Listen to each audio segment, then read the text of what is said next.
bouteille d'eau, note, Audacity, document. Bienvenue à tous, j'espère que vous allez très bien, c'est Kiro. Plusieurs nouvelles à vous annoncer, mais je vais pas les annoncer pour être sûr qu'elles se passent correctement, bonne et nue forme. J'espère qu'en tout cas, cette vidéo vous plaira, c'est un contexte un peu différent que d'habitude, j'espère qu'en tout cas il vous plaira. Aujourd'hui, nous allons parler d'une petite histoire d'un homme qui est assez incroyable parce que en fait, je me suis renseigné sur personne et en fait, j'ai vu qu'il y avait un film sur cette personne et j'étais pas du tout au courant que ces deux éléments, donc le film et la personne que je recherche des informations sur lui, étaient liés. En fait, le film que je regardais était l'histoire de cette personne. Il n'y avait que moi pour pas comprendre ce truc. La personne de qui on va parler aujourd'hui, je vais juste vous révéler son prénom. Il s'appelle Théodore. Let's go! Premièrement, je vais déjà vous mettre une petite photo juste ici.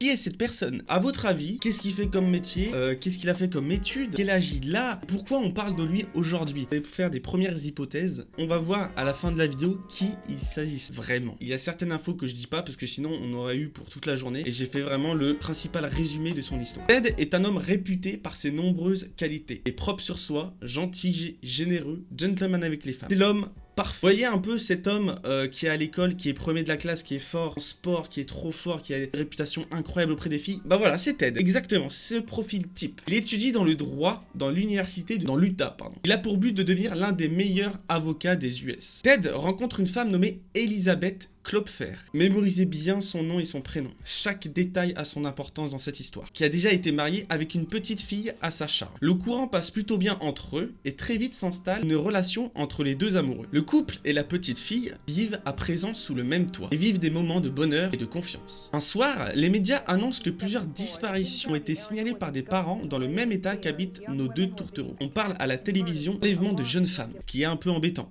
Les enquêtes policières à propos de cette fameuse affaire d'enlèvement continuent son cours et une victime avoue avoir reconnu la silhouette de l'agresseur. Un soir, notre cher ami Ted rentre de la bibliothèque. Il faut savoir qu'il restait souvent à la bibliothèque pour étudier encore de plus en plus de ses études de droit. Il voulait vraiment être avocat et c'était son principal objectif. Il se fait arrêter par un agent de police par un simple contrôle de papier d'identité, donc le truc basique. Il remarque que l'homme en uniforme est très distant et très méfiant. Ted, bien sûr, est totalement compréhensif avec les conditions actuelles et l'histoire de ces enlèvements, comprend et coopère avec gentillesse avec l'agent. Rien à signaler au niveau des papiers. L'agent continue son contrôle et vient à regarder sur la banquette arrière de la voiture de Ted. Il trouve un sac de sport rempli d'objets suspects, tels qu'une corde, des gants ou alors des sacs poubelles. J'avoue que c'est pas les éléments les plus rassurants que tu peux avoir dans une voiture. L'agent, assez intrigué de la situation, est contraint d'amener notre cher ami au commissariat. La fameuse victime présente au commissariat engage une séance alors de The Voice. La victime désigne du doigt avec une peur et une crainte dans ses yeux Ted. Il est alors reconnu au tribunal coupable d'enlèvement aggravé et tentative de meurtre. Ted est totalement désemparé, déstabilisé de la situation. Il ne veut pas y croire, rassure bien sûr sa famille,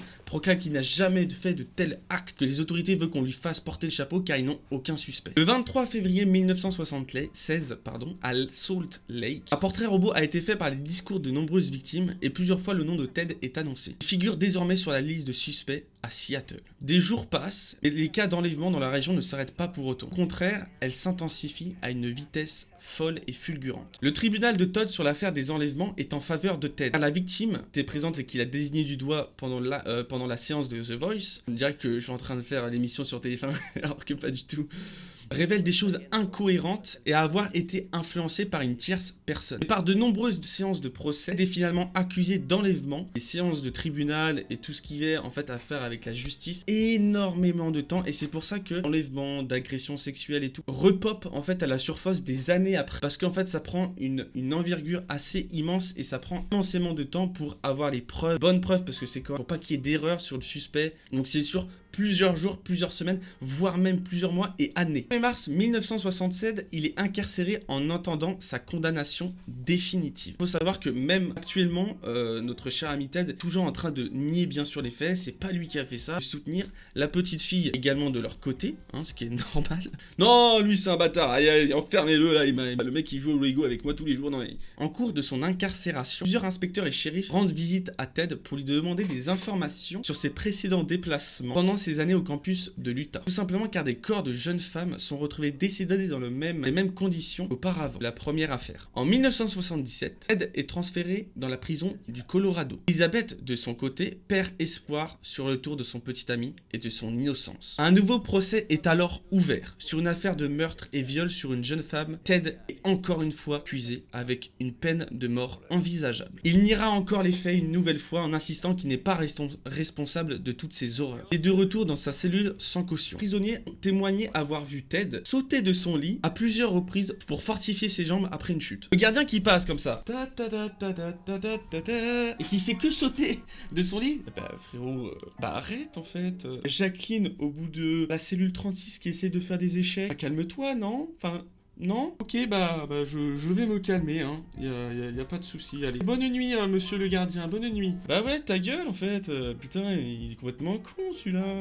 Lors de son procès, Ted réclama un appel téléphonique, car il savait que t'es pas du tout de son côté. Il réclame alors son appel téléphonique, il rentre dans la pièce où se trouve le téléphone, et profite pour s'évader par la fenêtre de palais de justice. L'entraînement intensif dans la cellule. Il sauta à plus de 5 mètres du sol. La séance du procès est alors levée et les autorités sont actives à la recherche de Ted dans toute la ville. Après avoir passé 6 jours d'évasion, il est enfin alors retrouvé dans les montagnes d'Aspen et est à nouveau incarcéré. Ted s'évade une nouvelle fois, mais cette fois en passant par le trou de lumière de la cellule.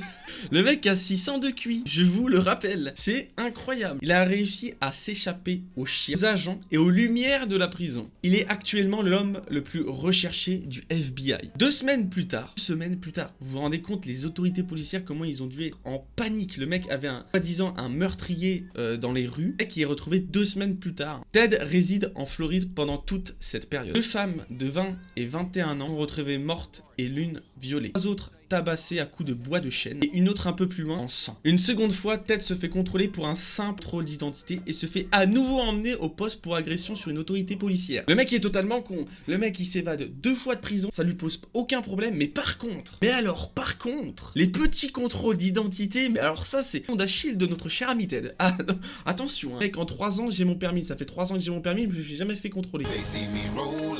Toi, en à peine 2 semaines, tu te fais contrôler 2 fois. Qu'est-ce qui se passe? T'as mis un mec comme ça derrière ton coffre? Qu'est-ce qui se passe? Qu'est-ce que tu nous as fait là, frérot? Si tu veux prouver ton innocence, frapper un autorité policière, pas sûr que ça soit la bonne idée, frérot. Mais attention, hein, chacun sa méthode, hein, je ne critique pas. Il appelle sa femme en la rassurant qu'il est coupable de rien, bien évidemment, et c'est à ce moment que l'histoire prend une toute autre tournure. Le shérif Ken Katsaris, le shérif de l'état où est la prison dont il est incarcéré, mène une lecture publique de l'inculpation de Ted devant la presse. La première fois que Ted peut se faire entendre par le public, il en profite pour utiliser toutes ses qualités de séducteur pour charmer la presse et la vie publique. Et là, je vais vous mettre une vidéo qui est assez incroyable et je vous mettrai la vraie vidéo. Totalement à l'aise. Le mec est inculpé de meurtre, d'enlèvement, de viol et je vous dis que quand vous apprenez les détails, c'est assez fou. Et le mec est d'une tranquillité et d'une assurance totale devant les caméras. Il rigole avec les journalistes, il en profite pour sourire à la caméra, pour justement prouver à la vie publique que ce n'est pas lui qui ait fait toutes ces choses atroces. Il va aussi se vanter d'être innocent car aucune preuve concrète est contre lui. La justice lui propose alors un marché. Si il avoue ses crimes, il ne sera plus condamné à mort, mais à perpétuité. Il refuse bien évidemment ce marché parce que pour lui, il n'a rien fait, il ne se reproche de rien et il ne comprend pas pourquoi il prendrait cette peine et cette sentence.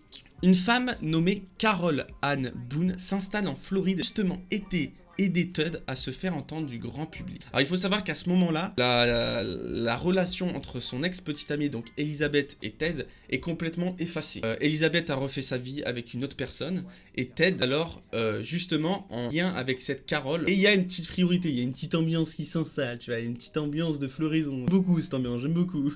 Ce procès sera l'un des premiers au monde à être diffusé sur les chaînes TV en direct live. Pendant ce procès, on apprend tous les détails des meurtres, viols et séquestration sur les victimes. Et je vous promets que j'ai vu énormément de films et quand tu apprends les détails de toutes ces horreurs, il y en a certains qui peuvent en vomir. C'est horrible, c'est infect. Je pense pas qu'une personne, surtout Ted, que je vous rappelle est propre sur lui, impeccable, avec la photo du début que je vous ai montré, c'est impensable que ça soit lui qui ait fait toutes ces horreurs. C'est inimaginable. Le public et surtout la vie féminine a un effet inverse. Plusieurs femmes ont rejeté le fait qu'il soit coupable, soit trop beau, propre et souriant pour de telles choses. comme je vous ai dit juste avant. De plus en plus de femmes assistent au procès pour le rencontrer. Il faut savoir que je n'ai pas modifié, supprimé ou alors exagéré le courant de l'histoire réel. Tout est vrai et vous pouvez regarder dans le film qui est proposé sur Netflix. Lors de son procès, grâce à ses études de droit, Ted, qui est alors suspect, arrive à capter l'attention du public, du jury et du juge lui-même, ce qui est incroyable. Normalement, dans un procès, tu dois passer par ton avocat commis d'office et tu n'as pas le droit à la parole. Surtout quand tu es le principal suspect. Les lois, gros, il est comme ça. Je vous emmerde, les droits. Ciao, ciao. Il s'en bat les couilles, d'accord? Il s'en fout. Donc, il prend ses couilles et il se défend lui-même. Il se trouve alors suspect et avocat de lui-même. Il monopolise la parole en ne passant même plus par son avocat commis d'office. Plus tard, il missionnera de l'affaire, car il est inutile. Inutile. Ted est trop fort. Il remporte plusieurs victoires et retarde le verdict final. Aussi absurde possible, Ted se marie en plein procès. Cette fameuse Carol Ann Boone. Le mec est en procès. Enlèvement, meurtre, séquestration. Il se marie. Déjà, c'est ouf. Déjà, c'est ouf. Le mec a eu le temps de se marier pendant un procès. C'est incroyable. C'est inimaginable. Mais pas nulle part. Il se défendait lui-même. Il était là. Oui, alors, monsieur le juge, l'article 7, alinéa 3, phrase m'empêche de niquer vos mères. Mais par contre, j'ai envie de me marier. Donc, Carole, veux-tu m'épouser? Allez, épouse-moi, grognasse. Après des heures, des jours, voire même des semaines passées à se défendre comme un chien enragé, à contrecarrer les indices et les témoignages, le verdict final tomba. L'accusé Theodore Robert Bundy, accusé d'enlèvement et du meurtre de Lisa Davy, de Margaret Bavock, de Karen Charblet et de Kathy Kleiner, est proclamé coupable à l'unanimité. Les crimes ont été qualifiés de particulièrement atroces, cruels, extrêmement vicieux, scandaleusement abominables. La sentence de l'accusé est la peine de mort par courant électrique. Ted Bundy s'avance à la barre, il sait que c'est fini, il sait qu'il ne peut plus rien faire, le verdict final est tombé, et il a un dernier discours à dire à la vie publique, aux juges et aux jurys. Il s'avance à la barre, ferveur et acharnement. Je ne demanderai aucune pitié. En fait, je trouverais cela absurde de demander pitié car je sais bien que je n'ai rien fait du tout. Ce n'est pas moi qui suis responsable de ces effroyables actes. Dans le couloir de la mort, Bundy reçut une dernière visite. Son ex-petite amie Elizabeth, de celle du début, qui est à la fois son véritable amour. Certes, il s'est marié avec Carol, mais il avoua que Elizabeth, c'est vraiment son premier amour. Il est forcé de lui dire au moins une vérité, ce que tout le monde attenda 2 ans. Il lui avoua alors d'avoir décapité une jeune femme avec une scie à métaux. C'est vrai que ça refroidit un peu Ted. T'imagines son ex-petite amie avec sa gosse et tout? Je me rappelle dans la piscine à boule, quand t'avais porté ma petite fille, t'avais pas envie de la bouffer là, à ce moment-là? C'est vrai qu'elle était sympa. Theodore Robert Bundy fut exécuté le 24 janvier 1989. Les jours précédant son exécution, il avoua 30 meurtres. 30. Selon des experts, le nombre serait bien plus important. Environ 100 meurtres.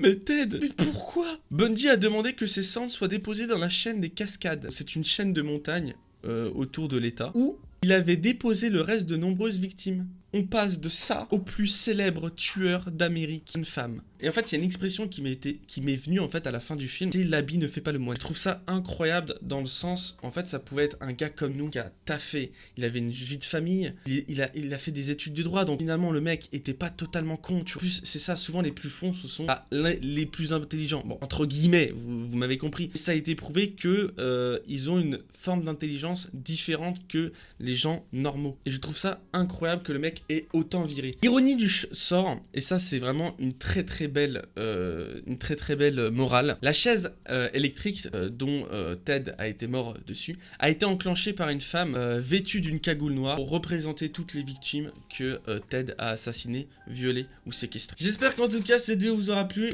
Moi j'ai adoré ce genre de vidéo. J'espère qu'en tout cas ça vous a plu, ça vous a intéressé. J'ai fait un montage aussi différent. J'espère qu'en tout cas il vous plaira. N'hésitez pas à mettre un petit pouce bleu, un petit commentaire, ça me ferait extrêmement plaisir, et à vous abonner. N'hésitez pas également à me dire dans les commentaires si vous avez envie d'avoir une autre vidéo sur une autre personne. J'ai plusieurs idées avec plusieurs personnages de ce genre, donc pourquoi pas. Moi j'ai kiffé de faire cette vidéo. Un petit conseil à vous donner, faites attention à ceux qui vous entourent. Allez, ciao ciao.